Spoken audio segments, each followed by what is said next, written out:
Antes de hablar sobre el trabajo de sombra, quiero darles una pequeña definición de qué es la sombra. Básicamente, la sombra es parte del modelo psicológico junguiano. La teoría de Carl Jung era que tienes tu ego, que básicamente es el centro principal de tu personalidad y es tu autoconcepto primario, y todo lo que no quieres asociar con ese autoconcepto termina en la sombra. Así que la sombra es el hogar de todos los rasgos que no queremos ver en nosotros mismos. No es como si estos rasgos desaparecieran, de hecho, muchas veces, muchas personas pueden ver nuestras sombras más de lo que nosotros mismos podemos verla. Es todo ese fenómeno de que puedes ver la astilla en el ojo de alguien más, pero no la viga en el tuyo propio. No solo son rasgos negativos los que se relegan a la sombra, los rasgos positivos también pueden ser relegados allí. Por ejemplo, digamos que creciste en una familia que pensaba que la sensibilidad emocional era algo negativo y eres naturalmente una persona emocionalmente sensible que tiene una fuerte relación con sus emociones.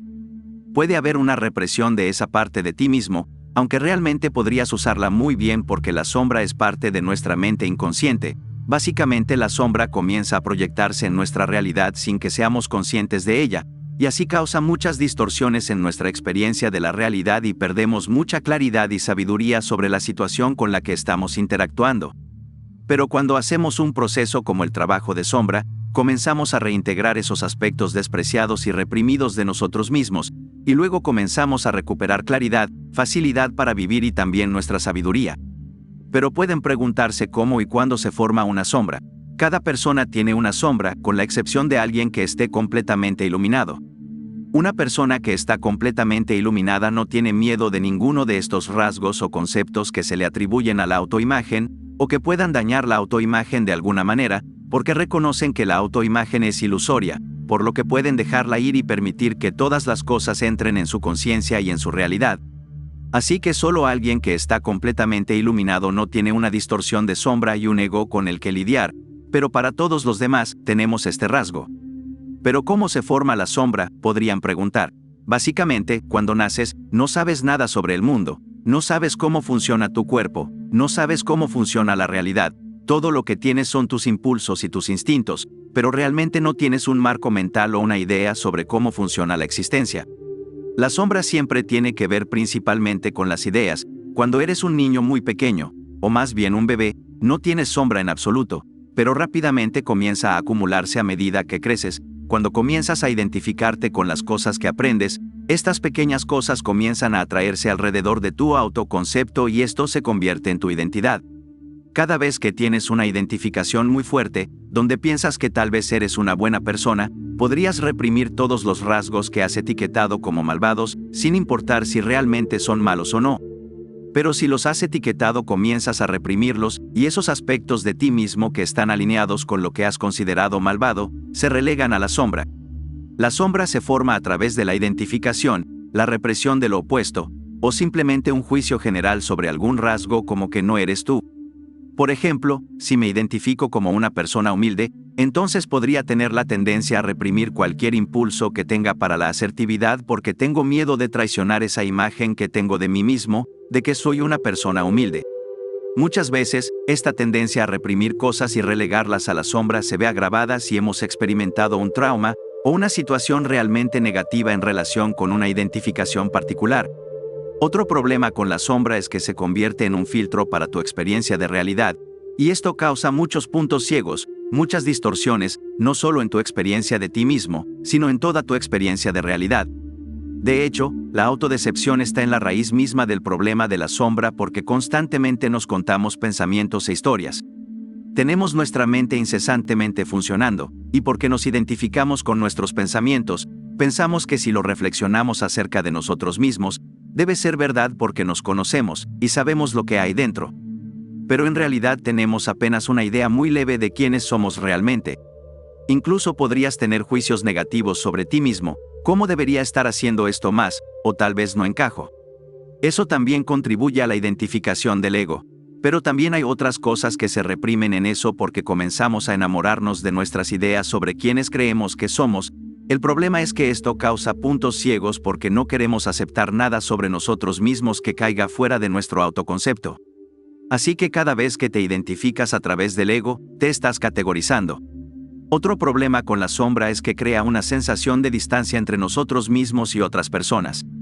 Así que si comenzamos a sostener la idea de que ciertas cualidades son los buenos rasgos, vamos a tratar de identificarnos con esas cualidades, y luego para fortalecer nuestra idea de que somos los mejores en esos rasgos, vamos a buscar a otras personas que tal vez no sean tan buenos en ellos, y vamos a juzgarlos consciente o inconscientemente. Así que digamos que valoras ser una persona trabajadora. Vas a empezar a mirar a la gente y vas a pensar, tal vez esta persona sea un poco trabajadora, pero definitivamente no es tan trabajadora como yo, o por ejemplo, puedes decir, mira a esos perdedores, son totalmente perezosos, no tienen ética de trabajo en absoluto. Lo que estás haciendo con esto es reforzar la identidad de yo soy el mejor, y ellos no son tan buenos como yo. O en el caso de que tal vez encuentres a alguien que es más trabajador que tú, y empiezas a sentir celos y resentimiento. Tal vez incluso te sientes de manera muy negativa contigo mismo porque no pudiste estar a la altura de tu propio dogma y tus propios estándares. Otro problema de la sombra es que crea mucha presión. Básicamente, cuando tienes una fuerte identificación del ego y una sombra fuerte y densa, vas a intentar con todas tus fuerzas en todas tus interacciones diarias no parecer nada como la sombra. Así que digamos que tienes un juicio extremo de las personas que son raras, y en todas tus interacciones diarias tienes miedo de relacionarte con este tipo de personas. Es posible que tiendas a evitar actividades y conversaciones que podrían hacerte parecer raro, o incluso podrías alejarte por completo de las personas porque tienes mucho miedo de ser juzgado de esa manera. Tu juicio interno siempre engendra juicio externo, y tu juicio externo siempre engendra juicio interno, es un círculo vicioso perpetuo. Y el último punto del que hablaré que es problemático acerca de la sombra, es que tenemos un miedo subyacente constante de socavar nuestro autoconcepto porque relacionamos nuestro ego con nosotros mismos. El problema es que tratamos nuestro ego y nuestro autoconcepto como si fueran el cuerpo físico, es decir, algo que realmente pudiera ser herido, y es por eso que comenzamos a reprimir cosas. Así que hay dos formas principales que conozco de reintegrar la sombra. Una es disolver el ego, porque el ego y sus identificaciones son lo que causa la sombra en primer lugar, porque la sombra es básicamente el contrapunto del ego, es todo lo que el ego no es. Si has trascendido el ego o disuelto el ego, lo que sucederá a continuación es que la sombra se vuelva obsoleta, porque como mencioné antes, la sombra y el ego no son una cosa real, no pueden ser dañados por ningún concepto, así que incluso si piensas negativamente sobre ti o reconoces un rasgo negativo en tu personalidad, tienes que entender que no hay nada sustancial acerca del autoconcepto, es solo una idea, por lo tanto una idea no puede ser dañada. Cuando alguien trasciende o disuelve el ego, ya no hay ningún miedo a ningún rasgo que esté en la sombra, y esos rasgos simplemente surgen para encontrarse contigo en tu mente consciente.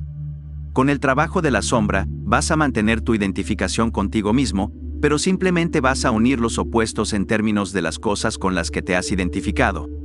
Así que digamos que te has identificado con la rectitud, vas a buscar en tu experiencia lo que consideras no recto y evaluarás cómo se expresan.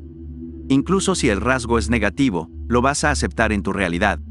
Ahora, si un rasgo es negativo, podrías pensar, ¿cómo se supone que debo integrar ese rasgo? Si integro ese rasgo y lo expreso, entonces será terrible para mí. Por ejemplo, ¿qué pasa si me surge un impulso muy negativo de codicia? ¿Tengo que aceptar el hecho de que soy codicioso y luego expresarlo realmente?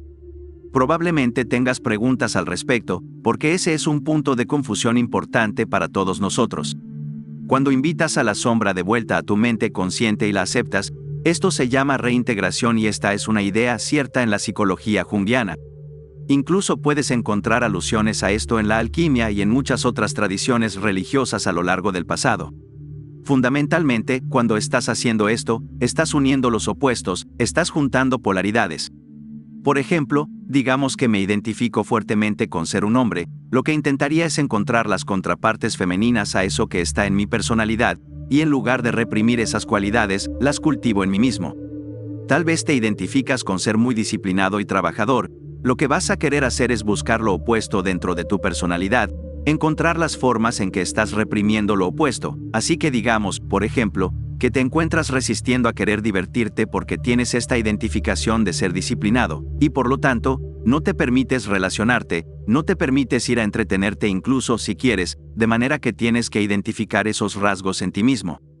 Si tienes una identificación fuerte, Busca su opuesto o cosas que parezcan estar en oposición a ello y encuentra formas de integrar esos rasgos de la manera más beneficiosa que puedas, y esta próxima parte es probablemente la parte más importante en la integración de la sombra. Una forma en que podemos obtener una prueba de fuego realmente buena para lo que es nuestra sombra en realidad, es mirar nuestros juicios hacia otras personas. Y sé que muchos tienen la tendencia de entrecerrar los ojos, mentirse a sí mismos y decir que no juzgan a nadie, pero realmente te recomiendo que seas honesto contigo y que mires hacia adentro. Digamos por ejemplo que me identifico con ser educado e inteligente, y tal vez miro a mi alrededor en mi realidad y veo personas a las que no les importa eso, personas que no necesariamente son inteligentes, o quizá personas que simplemente no les importa la educación. Puedo pensar que eso es terrible y que están causando una decadencia social al embrutecer a la nación, y que por ese tipo de personas tenemos tantos problemas. Por lo tanto, debería mirar más a las personas que juzgo, notar sus rasgos, y luego tratar de encontrar esos rasgos en mí mismo, porque lo más probable es que si he juzgado a un grupo de personas, hay rasgos ahí que en realidad sí tengo. Lo siguiente sería tomar esos rasgos de nuevo y expresarlos de la manera que sea más beneficiosa para mí. Cuando juzgas a otras personas por tener rasgos que has reprimido en tu sombra, esto se llama proyección. La proyección es un gran problema del ego y de la sombra. Para poder tomar conciencia de tus juicios quieres observar tus pensamientos a lo largo del día, comprobar si estoy juzgando a alguien ahora mismo, comprobar si estoy juzgando a alguien que pienso es inferior a mí, si estoy usando mi juicio de esa persona para fortalecer mi propio autoconcepto. Quieres mirar a esa persona que estás juzgando y darte cuenta del motivo por el que la estás juzgando. Muchas veces, cuando las personas dicen, si se supone que debo reintegrar todos los rasgos que he reprimido, ¿qué pasa con los rasgos genuinamente negativos? ¿Qué pasa si resulta que soy codicioso? ¿O qué pasa si resulta que tengo algún tipo de impulso realmente inapropiado, como el impulso de violencia, o tal vez la exhibición sexual en público? ¿Cómo puedo yo integrar esos impulsos? Aquí es donde quieres trazar la línea, ya que la expresión no es lo mismo que la reintegración. Así que incluso si notas un rasgo negativo en ti, no tienes que expresar ese rasgo. Si encuentras que tienes impulsos hacia la codicia, no tienes que ser codicioso para no reprimir ese rasgo. Pero una cosa de la que quieres darte cuenta es que los rasgos realmente no tienen negativo o positivo, porque nada en la realidad es inherentemente negativo, ni inherentemente positivo. Digamos que realmente tienes algún tipo de impulso hacia la codicia, si entendemos realmente qué es la codicia, podríamos decir que es solo un uso extremadamente fuerte y sobreactivo del conductor de autopreservación. No hay problema con la autopreservación, siempre que la equilibremos con la conservación de todos. Por lo tanto, querrías poder usar ese rasgo de ser capaz de preservarte y de abogar por ti mismo, pero también quieres templarlo con la idea de que no quieres interferir en el impulso y la necesidad de las otras personas. Por ende, esta es una forma más saludable de reintegrar ese rasgo particular que puedes ver como inherentemente negativo. Pero incluso si no encuentras una expresión para los rasgos peculiares que tienes, ya que no les puedes dar una expresión positiva, no es necesario expresarlos. Solo tienes que tomar conciencia de ellos y aceptarlos, no los juzgues como incorrectos en ti, y no los juzgues como incorrectos en otras personas. Quieres poder mirar el rasgo de la manera más neutral posible, así que tus emociones internas y los impulsos que surgen, empiezas a mirarlos de la misma manera que mirarías una tormenta eléctrica o algún otro evento externo, porque en esencia no tienes ningún control sobre tus pensamientos, todas esas cosas simplemente surgen de la manera en que suceden, así que no te culpes si algo negativo surge, simplemente míralo de manera neutral, toma conciencia de ello y acepta que eso no es tu realidad interna. En resumen, para hacer trabajo con la sombra, primero debemos encontrar las partes de nosotros mismos que estamos resistiendo para entender la naturaleza de nuestra resistencia y eventualmente desenredar esa resistencia y bajar la guardia. Para encontrar la fuente o fuentes de resistencia, y así los obstáculos para tomar conciencia de los aspectos reprimidos de la psique, solo tenemos dos lugares donde pueden residir estas obstrucciones: los pensamientos y las emociones. Las barreras basadas en el pensamiento para la conciencia son cosas como nuestro autoconcepto, también conocido como ego, nuestras creencias, nuestra visión del mundo, nuestros ideales y nuestros juicios sobre nosotros mismos y los demás. Para soltar estas barreras, primero debemos cuestionar todas estas cosas y ver si realmente están basadas en la verdad. Y quizás lo más importante es que tenemos que profundizar en nuestros motivos para aferrarnos a estas barreras basadas en el pensamiento para la conciencia en primer lugar. Encontrar nuestros motivos es una gran puerta de entrada para entender por qué algo está en la sombra. La barrera basada en el pensamiento más fácil, para comenzar, es examinar nuestros juicios y aversiones hacia otras personas. Si alguna vez nos encontramos sosteniendo nuestra propia identidad al juzgar interna o externamente a alguien más, esto es algo a lo que prestar atención e intentar encontrar nuestros motivos más profundos para que surja este juicio. El otro lugar para buscar barreras a la integración está en el ámbito de las emociones. Cuando experimentamos emociones que son demasiado grandes para que las procesemos en un momento dado, se crea un daño psicológico. Y la respuesta al daño hace que el complejo mente-cuerpo trabaje junto para mantenernos inconscientes de esas emociones, evitando así que nos abrumen. Si todavía tenemos viejas heridas emocionales que no han sido procesadas o sanadas, la respuesta al daño psicológico de la mente y el cuerpo seguirá manteniendo ciertos recuerdos y partes del ser reprimidos lejos de la luz de la conciencia. Estas barreras a la conciencia pueden disolverse enfocándose en el procesamiento de viejos traumas y participando en una exploración emocional de los aspectos reprimidos del ser. El trabajo con la sombra es el término general dado a diferentes métodos para lograr la integración de la sombra. Poseer nuestro lado oscuro no se trata de sumar, sino de restar. En lugar de traer activamente aspectos inconscientes a nuestras personalidades, apuntamos a eliminar los bloqueos que resisten los movimientos de la entropía, para embarcarnos en el flujo natural hacia la integridad. No hace falta decir que esto comienza con el reconocimiento de que, debajo de la superficie de nuestra conciencia consciente, hay de hecho un lado oscuro. Para terminar, cito a Carl Jung: aún no hemos entendido que el descubrimiento del inconsciente significa una enorme tarea espiritual, que debe ser llevada a cabo si deseamos preservar nuestra civilización.